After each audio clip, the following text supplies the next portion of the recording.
What? Guys, we'll talk about that in a second. Everything is fine. Calm down. Good. Number 6, complex conjugates. Number 8, might have been so easy it was hard. Might have been so easy it was hard. A was just pick the real guy. Oh, 13. B was just pick the complex imaginary coefficient. Oh, it's 4. Yeah, some people made it way harder than it had to be. I am so sorry if you did. A was just 13 and B was 4. Sorry. That's it. Number 26. Did you kill a seal or did you make it? -3 minus 11. Oh, shucks. I didn't kill a seal. Ah, fix it. Number 40. 9 minus 40i. Did you replace I squared with -1 and then combine? Remember, I squared is a -1, so -16 and then combine. No one. So even like, if we do that with a fraction, it automatically becomes -1, like up to Yeah. 52. Yeah, so the I squared that's down there is a -1 times a -4. Just keep it together, and then you got it, and then go ahead and divide. Good. I squared can always be substituted with -1. And 52 is 7i. Oh my goodness, that was it? Yes, ma'am. Guys, any questions on the odds? You were able to check them, but did anybody get stuck on odds? No, what was it? 52 is 7i at the end, because you multiply by, now they did it a couple different ways. Can I actually show you guys something real fast? Did you have to multiply by 2i? -2i? Did anybody multiply by something else? There was another way of doing it. What else did you multiply by? Besides -2i. I mean, that was Christine. -7. Negative. Oh yeah, you could have rewritten it. That's a good way of thinking about it. Some people just reduced it first. 14 and 2 could become 1 and 7. That's not a bad idea. And then what? Multiply top and bottom by I over I over. And technically you could have multiplied this one by I over I. Still would have been good. And then you could have gotten -7i over I squared, which is -7 over, sorry, I. Who's I squared? And what's a negative over a negative? So you could have actually done this quite a few different ways. And all of them should have gotten you to the same place as long as you did it properly. Okay. Why are people stressing out about a quiz right now? Because on the calendar, technically. What did it show for today? 2.1 and 2.4 good quiz. Is this a lie? And some of you guys, quiz is always bigger. Some of you guys also have friends in period 5 who were like, oh yeah, she wanted us to start studying. Did those friends in period 5 also say, but I didn't announce that to period 2. So in all fairness, if the quiz that's supposed to happen tomorrow actually happens Friday, you'll just have a little extra time to study. Did they tell you that part? No. Okay. I don't have any friends. Okay, now listen up. There was supposed to be a quiz today right after we finished grading homework, but I totally was not thinking about the calendar yesterday in class. I was just going through the next section, so I did not mention anything about it. There will be a quick quiz. It's going to be copied off for you. It's going to be only one side. It's going to be 3 questions and a bonus. No multiple choice. Just show me everything that you can do. I'll grade it for partial credit on Friday, hence tomorrow, so that you guys have a warning. Okay? Now, what will it be on? 2.1, quadratics, vertices, complete the square, factoring. Oh, buddy. Section 2. Where are we at after? Well, my friend, she fell down the stairs, so I had to go until the office. Okay, can you just go take this note from the office? Okay. I just need a pass to get to the class. They should be fine with that. Thanks for helping out your friend. So quizzes tomorrow. 2.1 is on quadratics, where you have vertices and complete the square and factoring to find zeros. 2.2, end behavior. What kind of function am I modeling right now? Quadratic. Could be quadratic, but in general, what's the degree? So the E coefficient is positive, and the degree has to be even. How about right now? Odd, and the E coefficient is negative.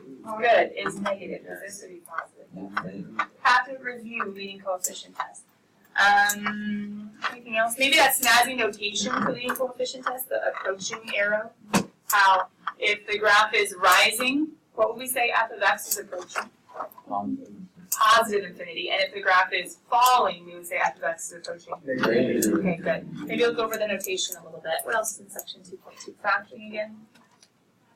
Okay, 2.3. We had synthetic division and long division. We talked about some remainders a little bit, like the remainder is the same thing as when you plug in. 2.4, we were talking about complex numbers, imaginaries, and how to add, subtract, multiply, and divide. Okay, quick quiz tomorrow. It's not at all like the big long test that we had in chapter 1. It's literally one side, and it's not even multiple choice. Bless you, bless you, bless me. So you just have question with space, question with space, question with space, and a bonus with space. You just show me all your work on the quiz itself. Sound good? Okay. Will you be able to use a calculator? Yeah. Probably not, but I'll double check the numbers and make sure they're not big. There's no graphing, and if there is, it's end behavior, and so I don't want you to just graph it and be like, oh look, we'll see what it's doing. Okay, kiddos, here we go, back in notes. I'm watching. Section 2.5.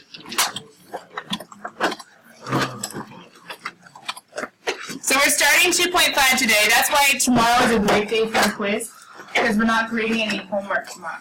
So tomorrow's a great day for a quiz, not grading any homework. It'll kind of take the place of that time slot in our normal daily schedule. No homework is due completed tomorrow. We're not grading, but homework tonight is to start.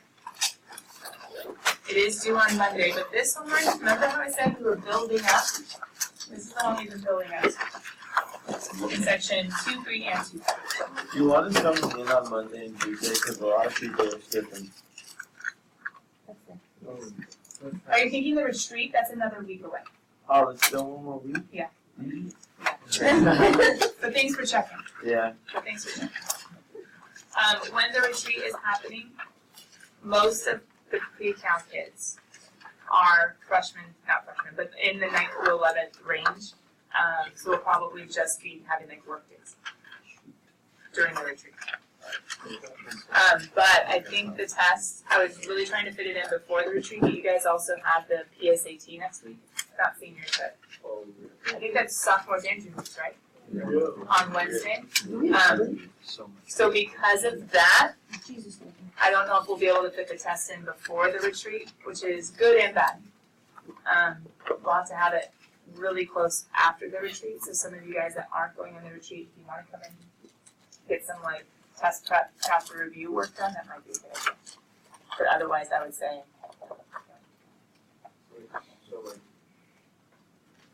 It kind of depends on how today and tomorrow goes. If I can fit it in so that we have the test the Friday before retreat, so you guys can go on retreat, the test is done, and you're not having any homework for pre-cal that weekend, that would be great. But if you're not ready for the test, I don't want to force something that you're just not ready to do. So then the test would need to be after the test. So for the retreat, we don't have to come to school, but we can do tutor with you and. Yeah. Thanks. Well, it took them a while. We just got into it. What you missed is on the video.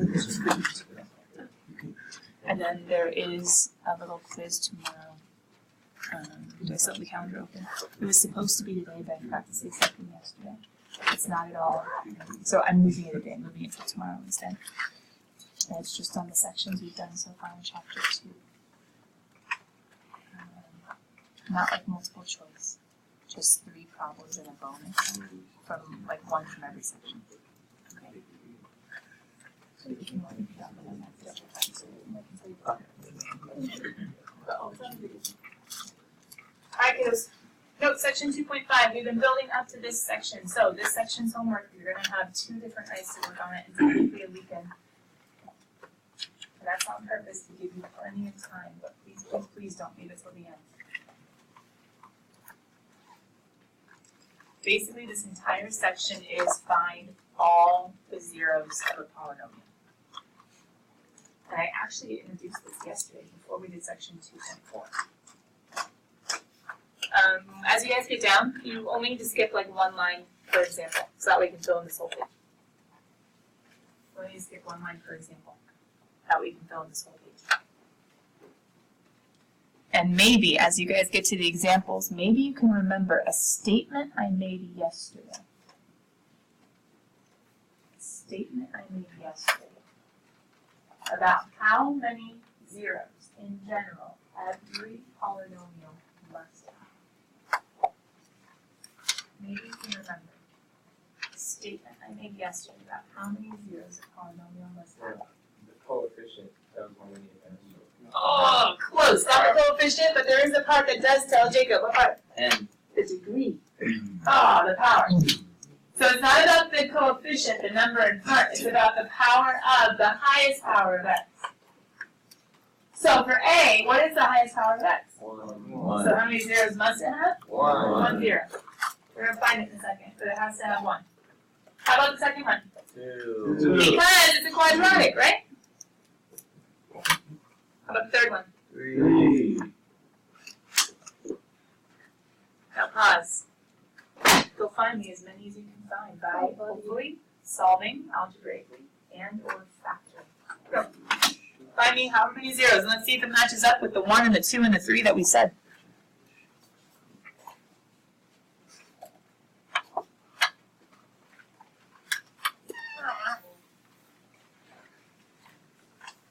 Just to have fun.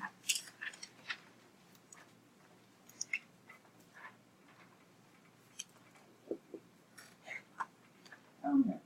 Those are fine enough. I'll just stop.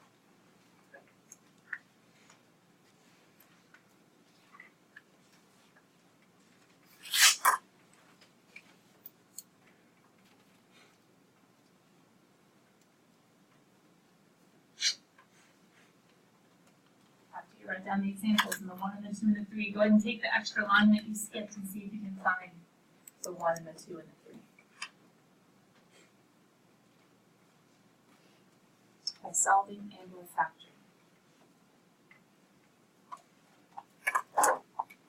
If you're a little stuck, it might be because you forgot that we're supposed to set them equal to 0 to find the zeros. That might help.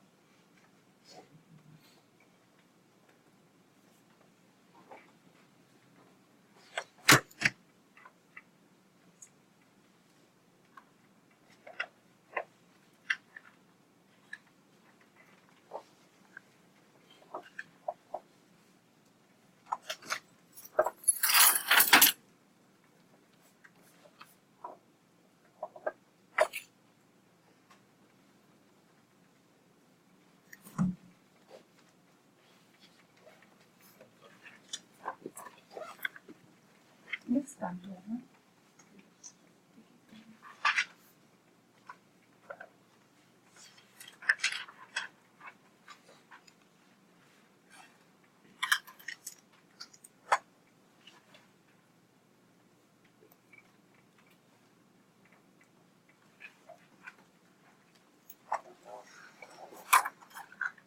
How many of you guys found 1 0 for the first one? Good. What was it? 0. Got it.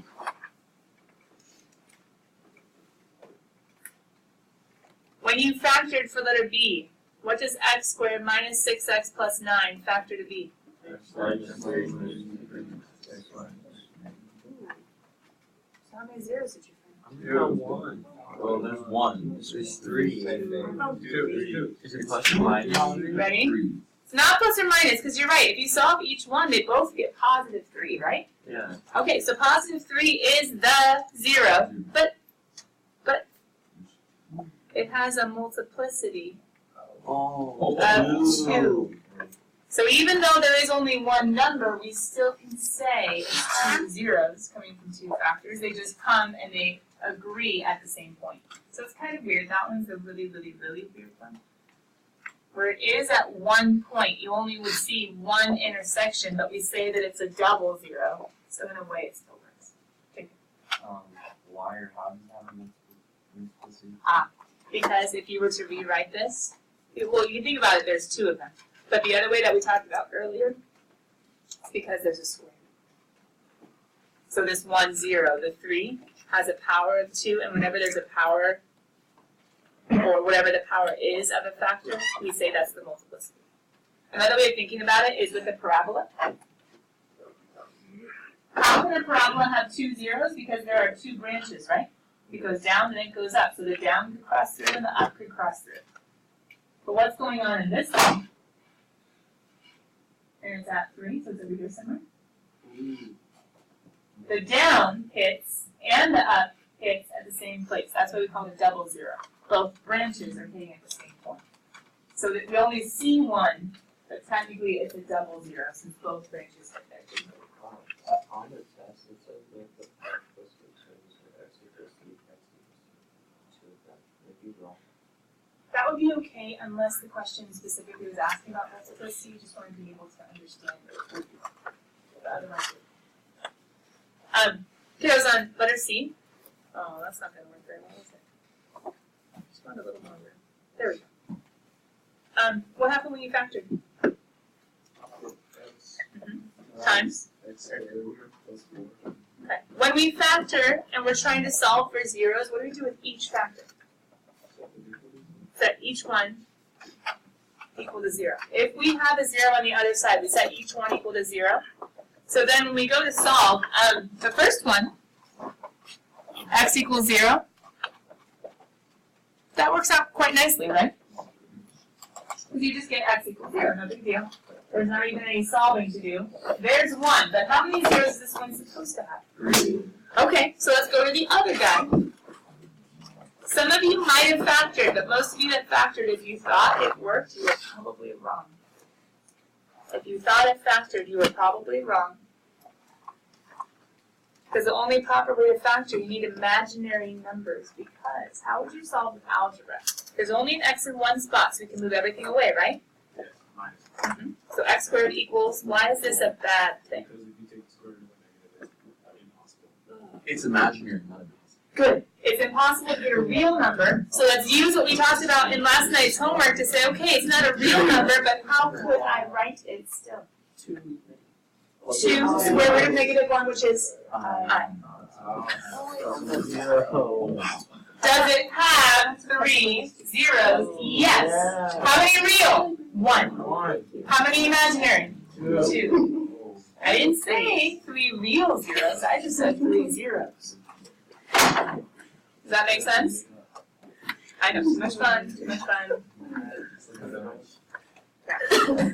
But do you see how each one, in a sense, my statement was still true. This was the weird one. It's one number, one intercept, but it counts as 2.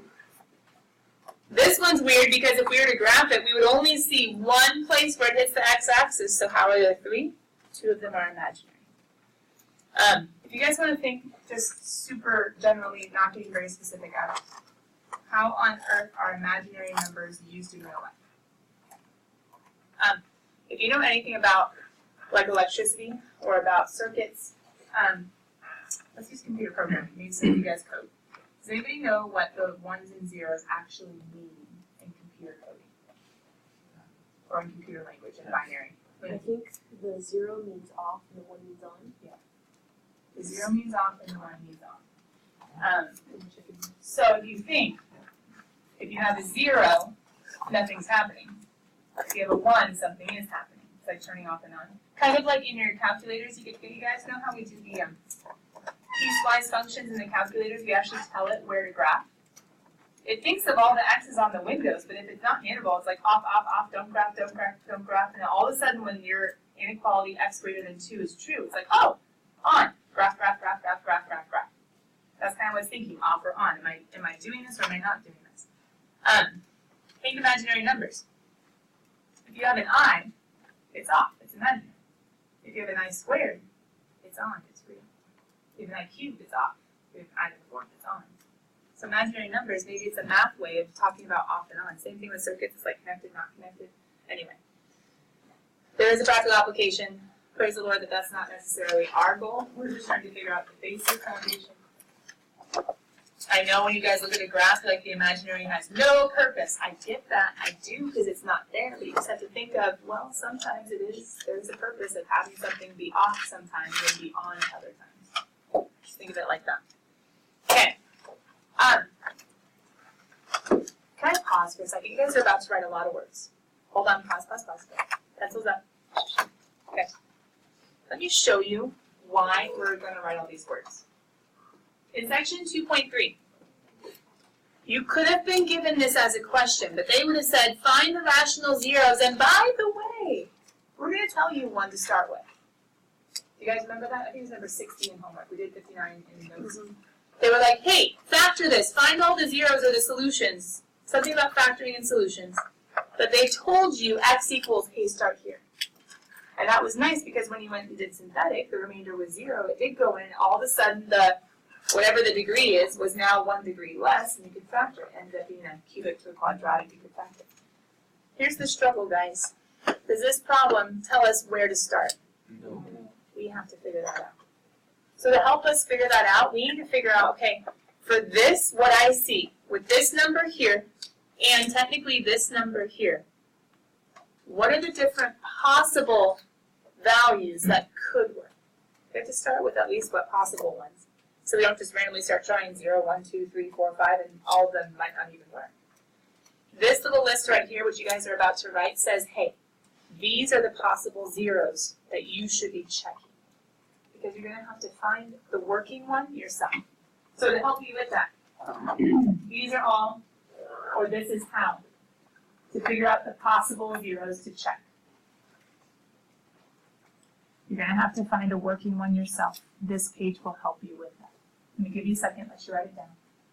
And I'll explain to you with the example as to what it tells us and how we're going to use it.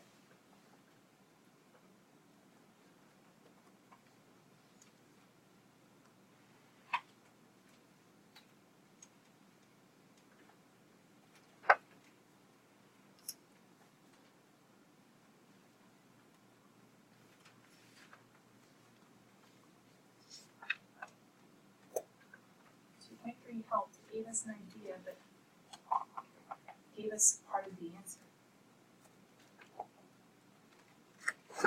Now we have to figure out that first part on our own. But this test will definitely help.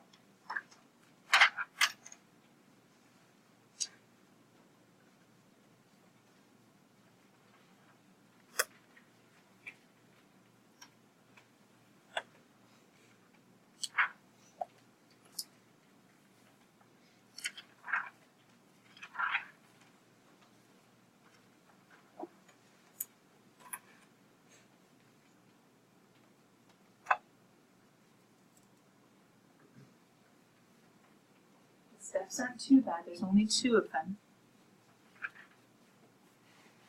One is to figure out what's the possible list for us to choose from, for us to test or to check. And 2 is, all right, start checking, start testing. See if you can find the actual zeros. Let the possible ones narrow down the playing field, narrow down the numbers that we need to look at. It all has to do with the factors of the last term and the factors of the first term.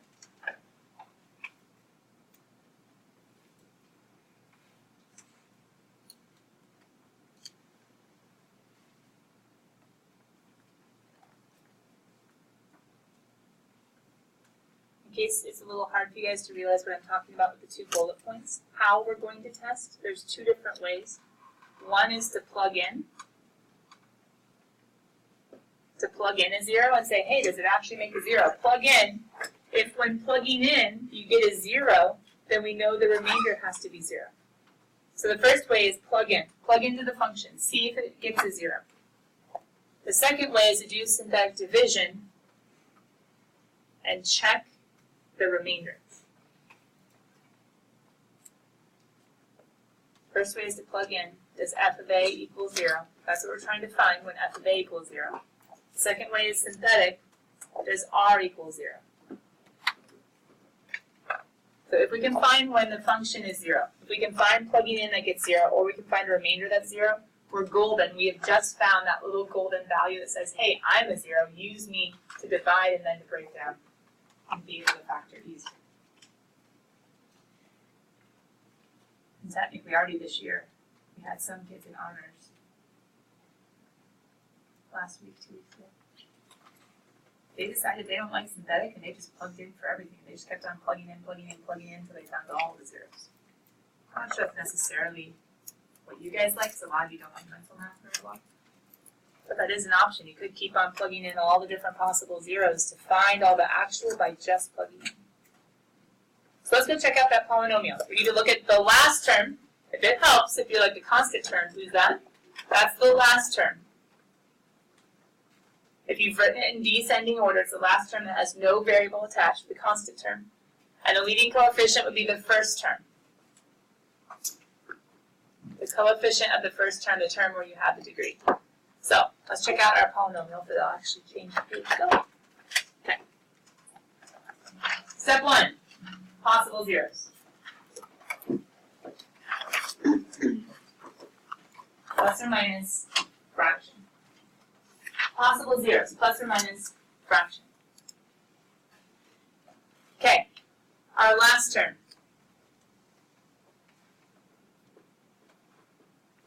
Is the -6 in our first term, the coefficient is the 1. Who goes on top, the factors of the last or the factors of the first? Good. The factors of the last should go on top. So guys, what are all the different factors, all the different whole numbers that go into 6? 2 and 3. 1 and Good. 2 and 3 and 1 and 6. I know I'm making a fraction, but I'm just kind of doing it all at once. So 2 and 3 and 1 and 6, the only possible natural numbers that go into 6. What are the only possible natural numbers that go into 1? 1. So what does this tell me? Well, I could have 1 over 1, I could have 2 over 1, I could have 3 over 1, or I could have 6 over 1. Plus or minus. The denominator, technically, we need to divide everybody, but in this one it's easy because all of them divided by 1 are just themselves. So what this tells me is, hey, when you go testing, when you go checking, only look at these values. Don't look at 4, don't look at 5, don't look at 9, don't look at 12. So far we've already narrowed down from all the different possible numbers to only 1, 2, 3, and 6, positive or negative. Okay, second of all, now we have to test. We have some options. For 1 or -1, what do you guys think would be easier? Plugging in and seeing if it equals 0, or doing synthetic with 1 and then -1 in the box? Plug in? I think so too, because 1's kind of simple. Oh, I looked at 6 and I tried to figure out all the different possible factors of 6. So 1 and 6 and 2 and 3. Okay, so Jacob was saying plug in. I think some of you probably agree. So let's check 1. Let's check -1. Maybe out of all the numbers, I mean, they should be the easiest to plug in out of these ones, right? Has anybody already plugged in a positive one? Because 1 to the 4th is just 1. So it'd be 1 minus 1 plus 1 minus 3 times 1 is 3. Minus 6. Is that 0? Well, who cares what he is then, right? Not 0? Well, then forget 1. He's not 0. He doesn't go in evenly. I'm only looking for the even factors. Plugging in -1. Okay, takes a little more work. -1 to the 4th, is that a positive or a negative, guys? Positive. Okay, it's a positive 1. Minus, what's -1 cubed though? Plus, what's -1 squared? Positive 1. Minus 3 times a -1. Okay, so that's going to be 1 plus 1 plus 1 plus 3 minus 6.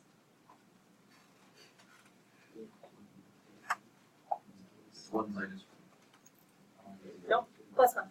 Minus a negative. Oh, that's 0. That is 0. Why is that a good thing? Because that equals generated. I found one. Now, could we keep on going and plug in positive -2, positive -3, positive -6, and find all the ones that make 0? Yes. But are some of you going to start to really struggle without a calculator when we start plugging in even 2, let alone 3, let alone 6? Okay, so if we find the -1, I think for most of us, it's going to be easier now to switch to synthetic. Usually you kind of start with plugging in if it's something you think you can plug in pretty easily. Some of you are like, plugging in is really bad with me. Okay, maybe you should have started doing synthetic early. You could have plugged in 1, the remainder would not have been 0, so cross him off. You would have plugged in -1, which is what we're about to do. The remainder will end up being 0. I'm going to go ahead and throw in the coefficients. You guys seem to do pretty well on this homework, so I'm just going ahead and going pretty quickly. Is that okay? 1, -1, +1, -3, -6. Here's my remainder spot. Remind me real quick, how do we start the process? Good, bring down the 1. 1, and then we multiply, right? Then we add, then we multiply, then we add, then we multiply, then we add, then we multiply, then we add. Whew.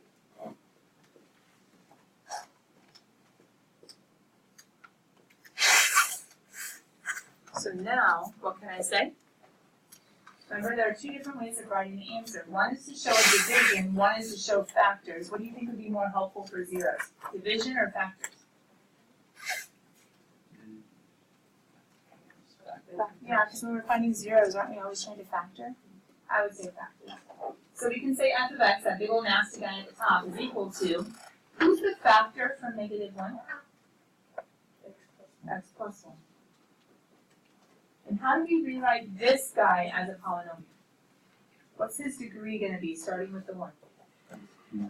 X cubed, because we just took away, or went down by 1 degree by dividing out 1 factor. So now it's an x cubed. I'm using all those coefficients that I see. Minus 2x squared plus 3x minus 6. Okay, factor him.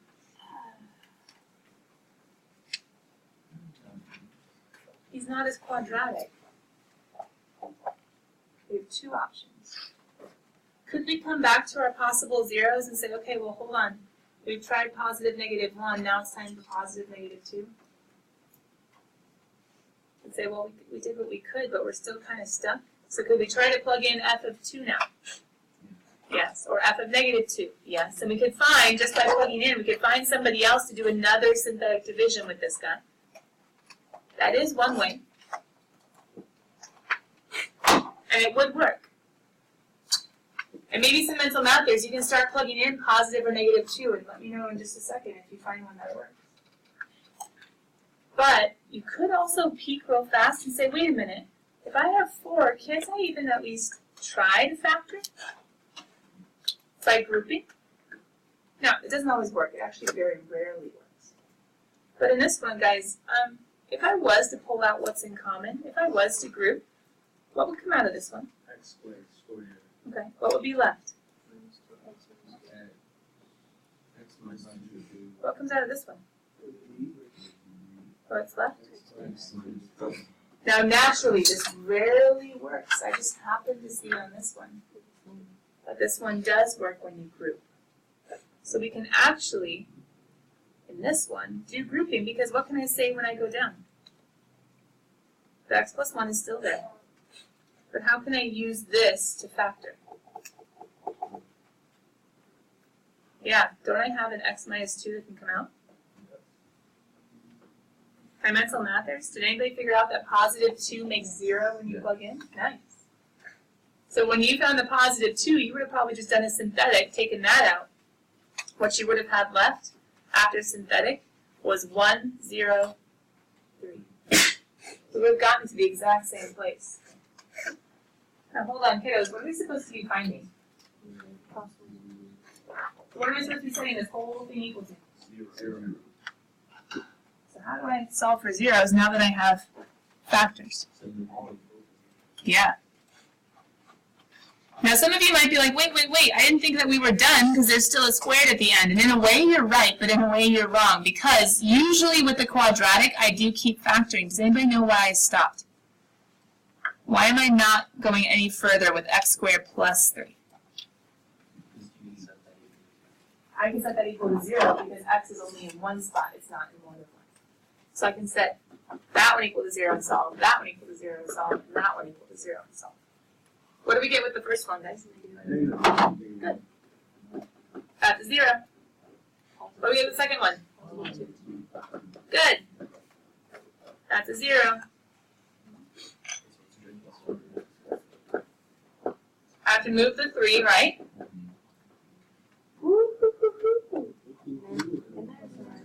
Then you're going my square root. It's not gonna be real, but I'm still gonna say what it is, right? It is a plus or minus. I like it. There does need to be an I, but I don't know what to do with the 3, so we have to stay under the root. Now that's messy, because the root is only with the 3. I'm trying to stop the root. There, stopping the root. Out the root though. You could write it as root 3i. That's technically the best way to write it. Just make sure that your square root does not go over your I. The other way that you could write it is plus or minus I root 3. Just doesn't quite look like an imaginary number. Question, how many zeros was this guy supposed to have at the beginning? How many zeros does he have? How many real though? 2. How many imaginary? Yeah.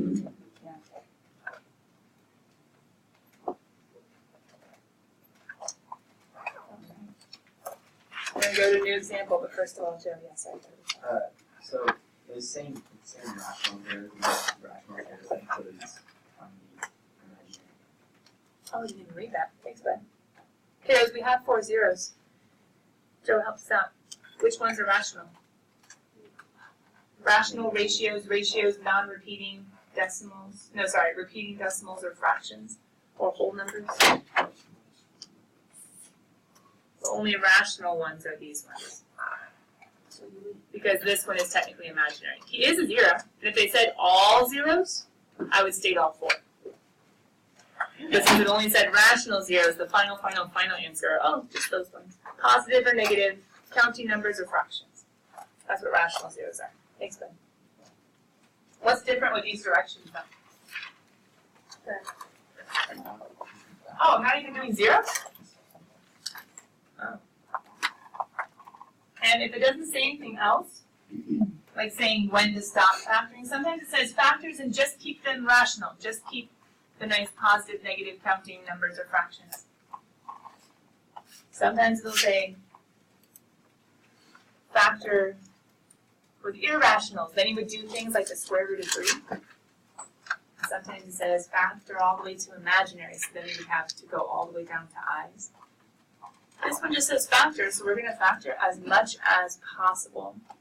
There are no other restrictions on it.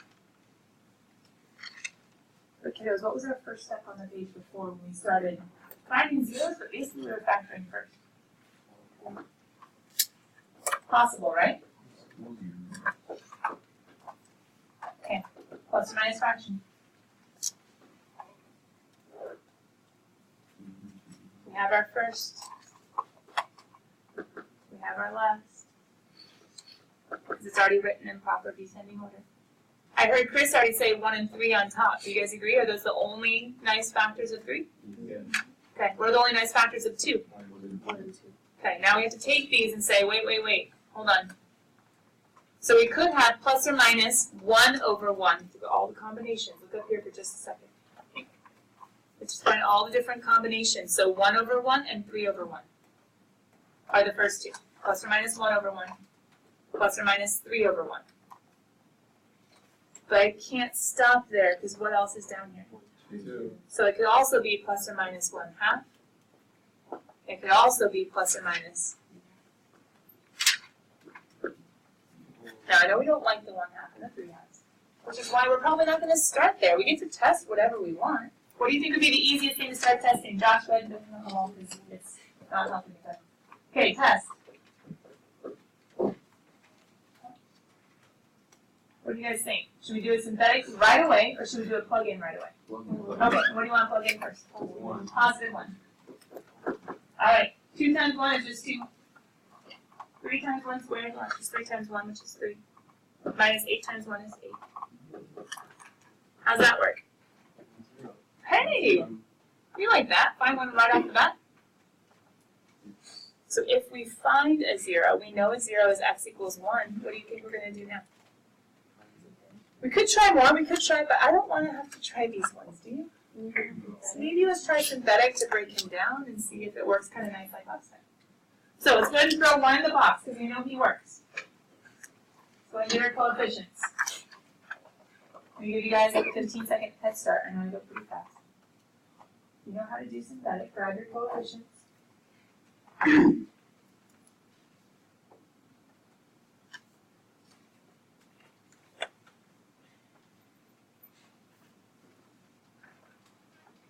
need any zeros because we're not missing any terms.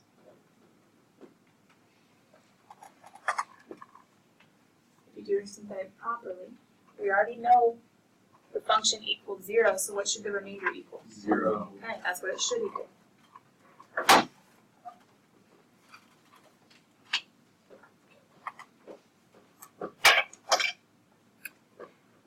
Does it work? 3 minus 3 is 0? Yeah. Good. Are we going to write the answer as a division problem or as factors? Yeah. So we're going to say f of x. In terms of factors, who's one factor? Careful, 1 is the 0, so it'd be x minus 1. 1 is the 0 of x minus 1. X minus a is the factor. And then who do I have left after dividing? 2 2x squared plus 5x minus 3. Now, is this a good idea for me to say, hey, equals 0, and go ahead and set each equal to 0 and go? No. No, because he's not ready to be set equal to 0. So instead, question, how am I going to go about factoring that quadratic further, guys? How do I break this in? I can't pull out a 5x, but I can try to split up 5x. What do you think I should split 5x into? Check it, right? A times c to add to b. You guys already got 2 and... Be careful. 2 plus 3 is 5, but that wouldn't be negative 6. 6 and negative 1. Yeah, 6 and negative 1. 2 and 3 isn't going to help. Some of you guys can factor quicker, and that's totally cool if you can.